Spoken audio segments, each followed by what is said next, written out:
C'est l'heure de vous informer, mesdames, messieurs. Bienvenue dans cette nouvelle session d'information, mais d'abord, le sommaire.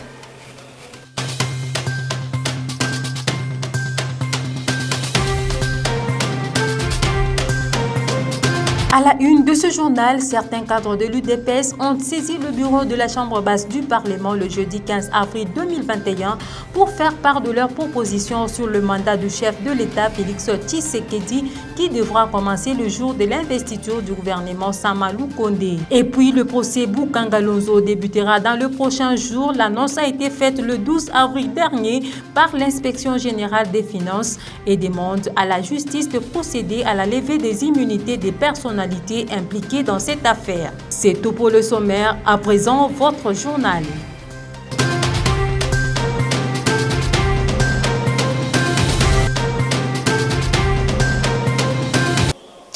Le bureau de l'Assemblée nationale en République démocratique du Congo a reçu le jeudi 15 avril 2021 une proposition de l'UDPS sollicitant le comptage des années du mandat du chef de l'État congolais Félix Tshisekedi puisse être considéré à partir de l'investiture du gouvernement Sama Lukonde. Cette proposition est soutenue ici par les analystes proches de l'Union sacrée de la nation. Gérard Sangwa pour plus de détails.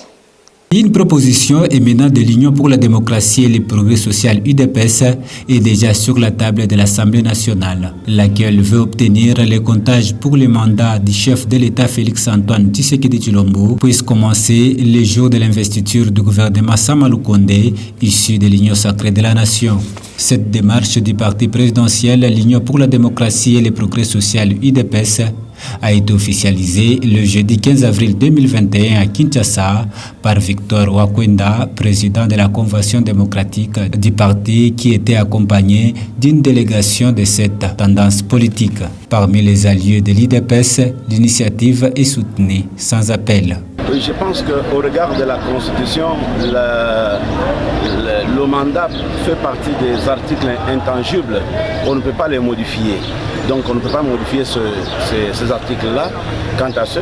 Mais ce qu'il faut retenir, il y a eu un cas de force majeure, notamment la pandémie Covid-19 qui a totalement perturbé sans compter le blocage du FCC.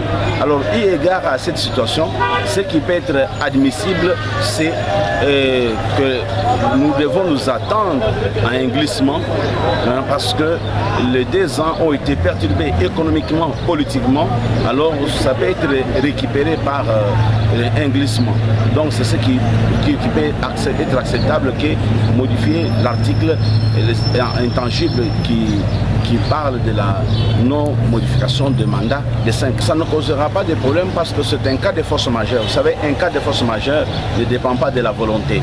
Ça impose, ça s'est imposé, ça impose à tous. Donc nous devons tous reconnaître cela et nous soumettre. Les initiateurs de cette proposition exhortent les élus du peuple en général et en particulier ceux du groupe parlementaire IDPS-CACH de s'en approprier car ces derniers considèrent que les 2 premières années de l'actuel chef de l'État au pouvoir sont à mettre dans l'actif de la coalition CACH-FCC. Et parlons des différentes personnalités impliquées dans l'affaire du détournement des fonds destinés au projet du parc agro-industriel de Boukangalonzo, qu'ils soient couverts des immunités parlementaires ou non, répondront néanmoins de leurs actes devant la justice au moment venu. C'est l'annonce faite par l'IGF le jeudi 15 avril 2021 à Kinshasa lors d'une séance de mise au point face à cette question. Que dit la loi quant à la levée des immunités? Plus des explications dans ce reportage de Francine Toumba. Au cours d'une sortie médiatique datée du 12 avril 2021, l'inspecteur général des finances a signifié qu'avant le début du procès Boukangalonzo, les personnalités impliquées dans ce dossier qui sont couvertes par les immunités parlementaires et autres perdront ces privilèges pour qu'elles puissent comparaître devant la justice. L'inspecteur Jules Alingueté a fait savoir que le rapport d'enquête effectué sur cette affaire a été transmis aux instances judiciaires compétentes. La question est éclairée davantage par un juriste rencontré. Alors, pour ce qui concerne les ministres ou les parlementaires, parce qu'ici il ne s'agit pas forcément des députés nationaux, mais également des sénateurs, la procédure veut qu'on puisse d'abord, le procureur général et la Cour de cassation puissent adresser une correspondance au président soit de l'Assemblée nationale, soit du Sénat, ces derniers, lorsque l'Assemblée, lorsque le Parlement est en pleine session parlementaire, en session ordinaire ou extraordinaire, ce dernier va soumettre la question à la plénière. C'est la plénière qui va apprécier par un vote s'il faudrait que les immunités soient levées à l'endroit de ces députés ou de ces sénateurs ou pas. Donc là, c'est la plénière. Mais lorsque, disons, une telle requête tombe au bureau du Parlement pendant les vacances judiciaires, là, c'est le bureau lui-même qui va apprécier. Si il faudra autoriser au procureur général d'entamer des poursuites contre ces députés ou si il faudra peut-être surseoir. Mais attention, là c'est pour des infractions normales lorsqu'il y a une plainte normalement qui est déposée en bonne et due forme. Mais cette exception ne joue pas en matière de flagrance. Après le procès du programme de 100 jours du chef de l'État et celui de l'EPST, c'est le tour de Bukangalonzo qui s'annonce dans le prochain jour. Ici est de signaler que l'État congolais avait déboursé 80 millions de dollars pour mettre en œuvre le projet du parc agro-industriel de Bukangalonzo à l'époque du gouvernement Matata Mponyo.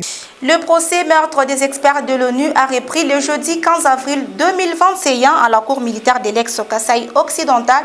L'audience de ce jour était consacrée à la composition des renseignants cités dans cette affaire. Celle qui a répondu présente est Sonia Rollet, journaliste française à la radio France Internationale. Plus de détails dans cet élément de reportage de Solène Toumba. À l'ouverture de ce procès qui avait connu une courte trêve, le président de la cour militaire donne la parole au greffier de lire la lettre d'une renseignante qui s'est absentée à cette audience. À ceci, la cour constate l'absence de Madame Innocente Bakanseka et fait passer la journaliste française de RFI, Sonia Rollet, pour ses renseignements. Général Tchaïkolo dit en quoi Sonia Rollet est utile à la cour. Dame Sonia Rollet avait fait certaines affirmations. La cour s'est faite l'obligation, se disant qu'au moins elle aura la langue déliée pour dire c'est telle autorité ou qui avait commandité la mort des deux experts des Nations Unies. La parole est donnée à l'organe de la loi qui commence avec ces questions. Est-ce que Madame Sonia Rollet peut dire à la Cour si lors du premier voyage, c'est-à-dire le voyage de janvier 2017, elle a eu un entretien avec Michael Sharp et Zaida Catalan? Très confiante en elle-même, Sonia Rollet reste plus de 4 heures devant la barre et reconnaît avoir reçu des experts, des conseils pour rencontrer certaines personnes qui pouvaient l'aider dans son travail. Il m'avait dit le jeudi 9 au soir, puisqu'on a dîné ensemble le soir. On s'est vu quand je suis arrivé. Une première fois, c'est là où ils m'ont parlé de Daniel Baye, et le soir, ils m'ont parlé du colonel Mamboni. Ils étaient là en fait pour faire leur travail, c'est-à-dire essayer d'identifier les personnes qui étaient susceptibles d'être mises sous sanction des Nations Unies et qui étaient les instigateurs des violences au Kasaï. Donc c'est ça leur rôle précisément. Après, chacun a son mandat particulier parce que Zaïda s'occupait des droits de l'homme, donc elle était très intéressée par la question évidemment. L'audience de ce jour a été renvoyée à mardi 20 avril 2021 et sera consacrée à la projection de vidéos. Le président de la Cour a demandé également aux parties prenantes à ce procès de préparer déjà leurs réquisitoires et plaidoiries afin de permettre à la Cour de clôturer ce procès dans plus ou moins un mois. Personne de 2 blancs et 4 noirs. Le président de l'Assemblée provinciale de l'Ituri a tenu un point de presse ce vendredi 16 avril 2021 sur la crise qui frappe actuellement cette province. Suivez-le dans ce propos recueilli pour vous par Bati Rafiki. Lorsqu'il y a une motion qui est adoptée contre un gouvernement ou un gouverneur, celui-là est réputé démissionnaire. Et heureusement que le gouverneur de Chu a reconnu cela, que son gouvernement est démissionnaire. En tout cas, ça c'est une avancée. Il reconnaît déjà que son gouvernement n'existe pas. Ce gouvernement d'ici là va rendre le tablier. Mais par rapport au répondant de ce gouvernement-là, parce que c'est ça la question, la loi électorale dit ceci. À ce niveau-là, que c'est le vice-gouverneur qui assume l'intérim jusqu'à l'investiture d'un nouveau gouvernement. Une crise comme on peut vraiment le sentir. La crise, des fois, c'est alimenté par la mauvaise foi. Si on a la volonté de mieux faire, on ne peut pas accepter qu'il y ait une crise.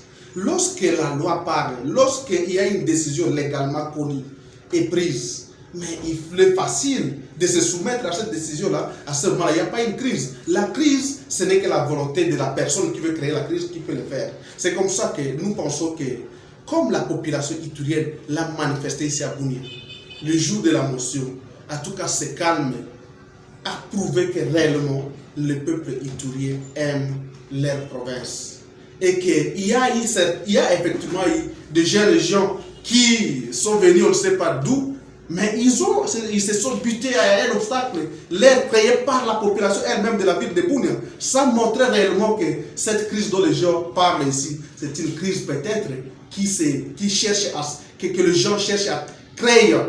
Certaines personnes mal intentionnées créent peut-être dans leur labo, mais l'Ituri n'en a pas besoin. L'Ituri veut décoller. Je vais vous dire, la motion est passée le 13.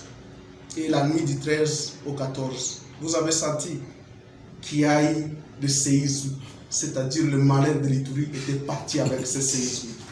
Et parlons à présent du conflit opposant la mairie de Lubumbashi et les gestionnaires du cimetière Rivière des Anges de Kasangiri. Le cadre des concertations de la société civile locale s'invite dans les débats pour départager les deux camps en discordance. Je vous convie à suivre tour à tour les gestionnaires du cimetière et les représentants de la société civile dans ce propos recueilli pour vous par Ruth Mujinga. En fait, comme vous le savez, nous sommes cadre des concertations de la société civile, Provention Katanga. Nous sommes venus voir le responsable du cimetière de Kasangiri, le responsable, c'est-à-dire celui qui gère le cimetière de Kasangiri. Nous sommes entretenus avec le responsable, c'est par rapport aux questions de litige qui les deux parties. Les deux parties, c'est entre la mairie de Lubumbashi et le responsable du cimetière de Kasangiri. Bon, par rapport aux échanges, le responsable a soulevé certaines difficultés qu'il rencontre dans l'organisation, dans le fonctionnement du cimetière de Kasangiri. Nous avons pris note et nous avons aussi demandé qu'il puisse nous faire un document par rapport à toutes les difficultés qu'il rencontre dans le cadre des partenariats privés signés entre la mairie de Lubumbashi et son organisation. Je pense qu'on nous a donné dans une semaine, d'ici vendredi, on pourra entrer en contact de ces documents pour y pénétrer, voir quelles sont les difficultés.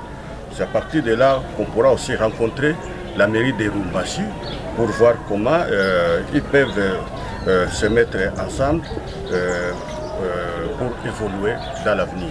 Dans un premier temps, je suis très contente que la société civile s'intéresse au cimetière de Kasangiri et à sa gestion, surtout aux difficultés que nous rencontrons.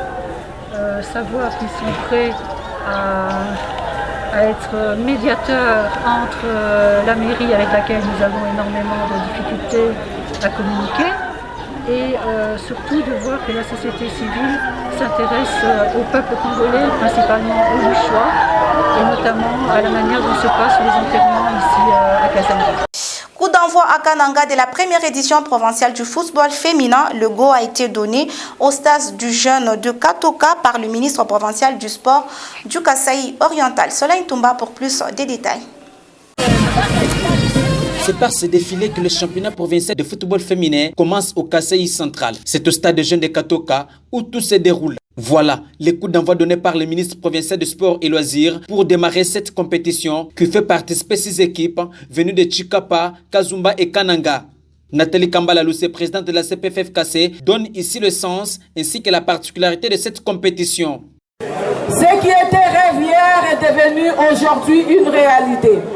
La cérémonie de ce jour est un événement tant attendu qui marque le couronnement de travail qui a été abattu de longues années. C'est un exploit que la Commission provinciale de football féminin a réalisé grâce à la détermination de tous ses membres et les collaborateurs. C'est un sentiment de joie et de grande satisfaction pour chacun et chacune d'entre nous. Le ministre provincial de sport et loisirs a dans son discours rassuré quant à la disponibilité du gouvernement provincial à la réussite de cette messe sportive. Nous réitérons notre engagement a accompagné sans faille les organisateurs de cette compétition pour que les objectifs assignés soient atteints. Nous voudrions que cette grande fête du ballon rond soit couronnée de succès, raison pour laquelle nous recommandons que le fair play puisse régner avant, pendant et après cette compétition. À l'ouverture, la Sainte-Marie de Kananga a croisé ses bottines à la Serdi de Kazumba. Score final 6-1 en faveur de la Sainte-Marie. Tandis qu'en deuxième explication, Tepe Mazembe de Kananga et Cercle sportif AFDDK de Chikapa se sont séparés par un score de 2 buts partout. Le calendrier prévoit pour ce samedi à Sainte-Germaine de Chikapa qui va croiser FC Serdi de Kazumba et tandis qu'à 16h, FC Dynamo de Kazumba matchera Tepe Mazembe de Kananga. Fin de ce journal, merci à tous de votre fidélité. On se retrouve très prochainement pour une nouvelle édition du journal.